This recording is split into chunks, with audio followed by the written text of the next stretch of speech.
اب آ جائیں ہم ذرا اس پہ آ جائیں. جی آئیے جو ایسا ہمارا ایک اہم ٹاپک ہے, بہت اہم ٹاپک ہے. دیکھیے پاکستان اسرائیل، پاکستان انڈیا اور اسرائیل کے درمیان میں ہم ایک تقابلی جائزہ لیتے ہیں، اور وہ ہم بتانا چاہتے ہیں کہ آبادی پاکستان کی 20 کروڑ سے 77 لاکھ کے قریب ہے، جی جبکہ انڈیا کی آبادی جو ہے 1 ارب 31 کروڑ کہی جاتی ہے. جی. اور بھارت کی کل فوج جو ہے وہ 25,55,000 ہے، جبکہ پاکستان کی جو کل فوج ہے 9,19,000 ہے. پھر پیراملٹری فورس جو ہے پاکستان کی 4 لاکھ ہے اور بھارت کی 20 لاکھ ہے. جی. تو اس لحاظ سے اب ہماری جو ایک اور پیراملٹری فورس کے بعد جو متحرک فوج ہے ہماری 6 لاکھ کے قریب اور ہے. تو اس طرح سے ہمارے اور ریزرو فورس ہماری کوئی 2,82,000 کے قریب ہے. تو اب اس کے علاوہ جو ٹینکس پر اگر ہم آ جائیں تو ہمارا سب سے اچھا جو ٹینک ہے وہ خالد ہے. اور دفاعی بجٹ ہی بتا دیں. دفاعی بجٹ جو ہے ہمارا تو بہت کم ہے، 7 ارب ڈالر سالانہ ہے، جو کہ بہت ہی کم ہے. جی. انڈیا کا جو فوجی بجٹ ہے وہ 55 ارب 90 کروڑ ڈالر ہے، یعنی کوئی حساب ہی نہیں ہے. کوئی 7 کو اگر 8 گنا زیادہ ہے، 8 گنا زیادہ ہے، 800% زیادہ ہے. جی. اور اس کے باوجود بھی ہماری جو ہیں اس میں لیکن ہماری پھر فوج کی تعداد میں کچھ زیادہ ان کی فرق نظر نہیں آتا ہے، کیونکہ ہماری 9,19,000 ہے، ان کی 1 لاکھ، ان کی 13 لاکھ ہے. جی. تو 13 لاکھ میں اور ٹوٹل ملا کے 25 لاکھ آپ نے بنا دی ہے، لیکن اصل جو فوج ہے لڑنے والی فوج جو ہے وہ 13 لاکھ ہے. اور اس میں باقی جو پیراملٹری فورس ہیں ان کے پاس ہیں، وہ زیادہ تعداد میں ہیں. ہمارے پاس 4 لاکھ ہیں. متحرک فوج بھی ان کے ہمارے پاس جو ہے وہ ہماری 6 لاکھ ہے. تو ہماری بھی فوج کوئی کم نہیں بن رہی ہے، ہماری بھی کوئی آلموسٹ 2 لاکھ کے قریب 20 لاکھ کے قریب ٹوٹل بن جاتی ہے. جی. تو ایسے اتنی بھی دور نہیں ہے، لیکن جو وہ خود مانتے ہیں کہ حیرت انگیز طور پر پاکستان کی جو فوجی صلاحیت ہے وہ انڈیا کے بہت دور ہونی چاہیے تھی اس بجٹ کے ساتھ، لیکن حیرت انگیز طور پر ان کی فوجی صلاحیت بہت اچھی ہے. اور اس میں یہ ہے کہ ہمارے پاس 2,828 جو ہے 829 جو ہے وہ ٹینکس ہیں مختلف قسم کے. خالد جو ہے وہ ہمارا اچھا ٹینک ہے. یہ کہتے ہیں کہ ہمارے پاس جو ہیں 4,426 ارجن ٹینک ہیں، جی.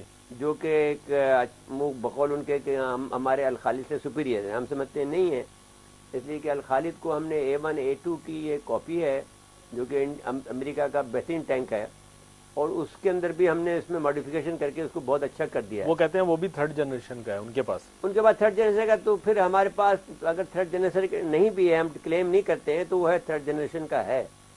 دوسری بات یہ ہے کہ AVAX ٹینک جو ہیں جو وہ ان کے پاس ہیں 6,704 جو آرمڈ وہیکل ہوتی ہیں. جی. وہ 6,704 ہیں ان کے پاس، اور ہمارے پاس 2,828 ہیں. تو کچھ زیادہ فرق نہیں ہے. تو پھر بھی تقریباً 3 گنا وہ زیادہ ہے. نہیں، چلو پھر ابھی کوئی بات نہیں ہے. ان کے پاس آرٹلری کے اندر ہمارے پاس 465 توپیں ہیں، ان کے پاس 7,404 ہیں. اور توپ بھی ہمارے پاس آرٹلری کے 3,278 بھی ہیں. راکٹ پروجیکٹر جو ہمارے 134 ہیں، ان کے پاس 292 کی آرٹلری جو ہے وہ 7,414 ہے. یا ان کے 7,414 آرٹلری جو ہے، ہماری جو ہے 3,000 پہ ہے. وہی فرق ہے، کوئی 3 گنا کا یا 2.5 گنا کا. راکٹ پروجیکٹر میں نے بتایا کہ ہمارے پاس 134 ہیں، ان کے پاس جو ہے 292 ہیں.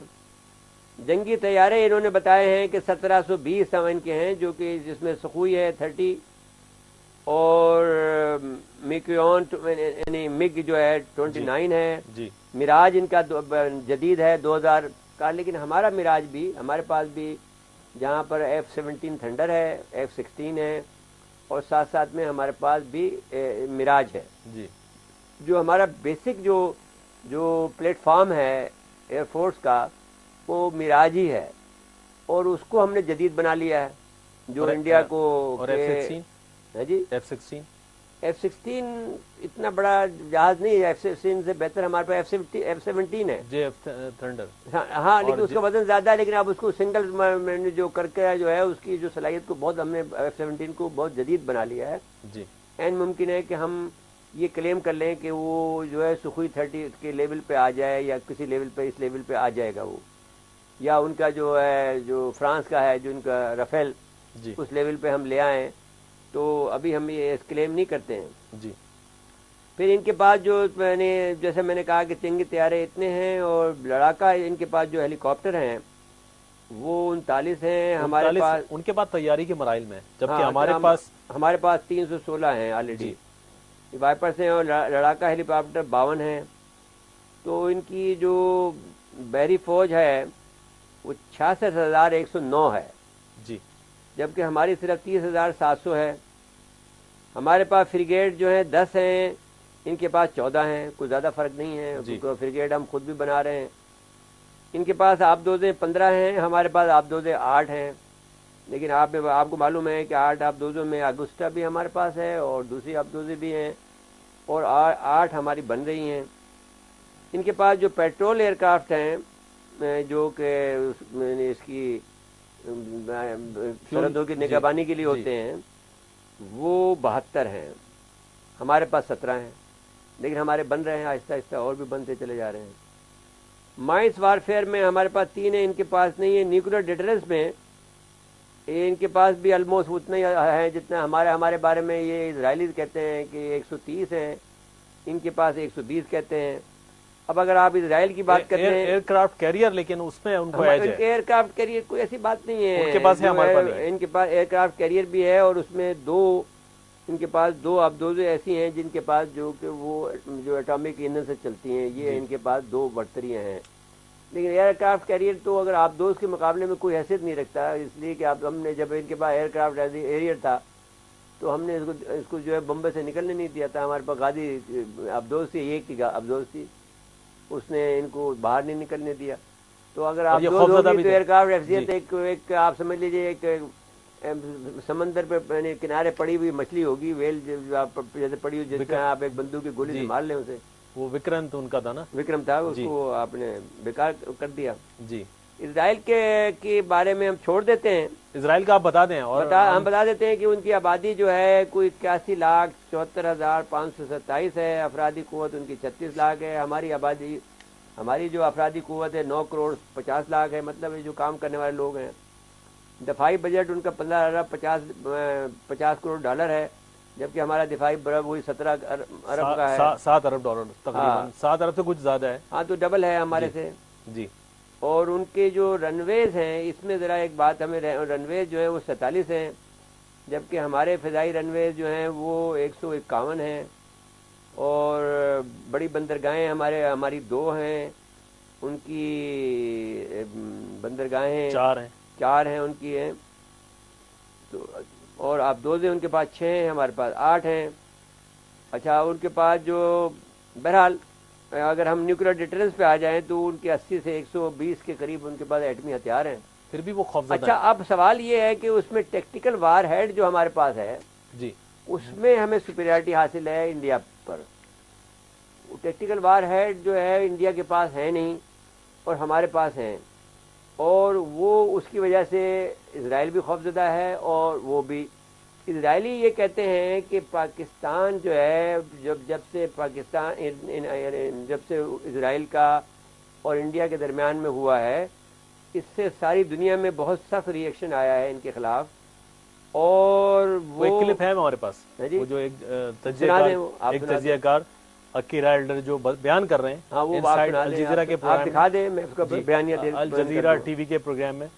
تو وہ بتا رہے ہیں کہ بھئی پاکستان کم نہیں ہے, اور انہوں نے بہت خطرے کا اظہار کیا کہ پاکستان ہے, بڑے لمبے ہاتھ ہیں اس کے, اور وہ نقصان پہنچا دے گا. تو ہم اپنے ناظرین کو دکھاتے ہیں کہ وہ کیا کہہ رہے ہیں. Pakistan will view this arming up, this gaining incredible weapons from Israel and the military force that it will add to India. How concerned do you think Pakistan will be about this? Of course they will be concerned, as well as the parties in India itself that are following this visit and a warm relationship that are developing between Netanyahu, the personal relationship, and Modi. I believe that Pakistan will send a clear message to Israel that we expect you to be more careful when you supply lethal arms, and if the Pakistani will realize, the Pakistani government, that these weapons have been used against them, Israel may pay the price, and not only Israel, but Jewish communities all over the world. Pakistan has a very long arm, and I think this is another indication that the Israeli government is so desperate at selling arms to countries that are not particularly democratic and concerned about human rights. These weapons are used, and you know that the Israeli border police has been training their counterparts in India to deal with demonstrators and so on. And I think that maybe even the Indian public opinion is not very keen about this kind of relationship that is based on arms race between India and Pakistan. And جی بہت دیکھیے بہت زبردست عقیرہ elder ان کا نام ہے, یہ اسرائیلی ہیں اور وہاں کے یہ کالمسٹ ہیں. جی ان کا یہ کہتا ہے کہ بھارت اور اسرائیل کے بڑھتے ہوئے تعلقات پاکستان کے لیے پریشان کن ہیں, اور لیکن پاکستان نے ایک واضح پیغام اسرائیل کو دے دیا ہے کہ اگر اس کے رعایتی حریف کو کنونشن اور نان کنونشن ہتھیاروں کی سپلائی جاری رہے گی تو پاکستان اس کا بھرپور جواب دے گا. اس کا خمیازہ اسرائیل اور یہودی کمیونٹی کو پوری دنیا میں بھگتنا پڑے گا. پاکستان کی عسکری صلاحیت سے اسرائیل پریشان ہے. بھارت کو ہر طرح سے سپورٹ کرتا ہے, اور اس کا ریکارڈ جو ہے وہ ان کی پولیس کو اور ان کے فوجیوں کو تربیت دیتا ہے, اور اس کا ریکارڈ انڈیا کا ریکارڈ کو کہہ رہا ہے کہ انڈیا کا ریکارڈ جو ہے وہ انسانی حقوق کے حوالے سے اور وہاں کے لوگوں کے ساتھ میں کہ اچھا نہیں ہے. اس کو سپلائی کرنا وہ ایک اچھی بات نہیں ہے. اس طرح سے انسانی حقوق کے معاملے میں عالمی اداروں کو تشویش ہے. کشمیر کی بات کر رہے ہیں جی کہ ان کو ٹریننگ دے رہا ہے اور ان کو بلکہ اکسا رہا ہے. بلکہ وہ ایک ویڈیو ہمارے پاس اور بھی ہے جو ہم نے آپ کو بھیجی تھی, لیکن کیونکہ وقت کی کمی کی وجہ سے شاید ہم اس کو نہیں چلا سکے ہیں. اس میں یہ لکھا ہے کہ انہوں نے یہ کہا ہے کہ اسرائیلیوں نے ہم سے یہ کہا ہے کہ آپ ان کے خلاف کارروائی کرتے جاؤ, کوئی پرابلم کی بات نہیں ہے. اور وہ جو بات ہم کہتے تھے وہ کسی نے ہندو نے یہ بات کہی ہے کہ ہمیں اسرائیلیوں نے یہ کہا ہے کہ ان کے خلاف جتنی سخت کارروائی کر سکتے آپ کرو, کوئی پرابلم نہیں ہوگا. تو بھارت کے عوام کو وہ کہہ رہے ہیں کہ بھارت کے عوام کو بھی اسلحہ کی دوڑ کی وجہ سے تحفظات ہیں, کیونکہ اسرائیل سے بڑھتے ہوئے تعلقات پاکستان اور بھارت کی کشیدگی میں اضافہ کریں گے جو خطے کے امن کے لیے خطرناک ہے. پاکستان خطے کا ایک طاقتور ملک ہے اور اسرائیل کو یہ بات سمجھنی چاہیے کہ اس کے ہاتھ بہت لمبے ہیں. بالکل.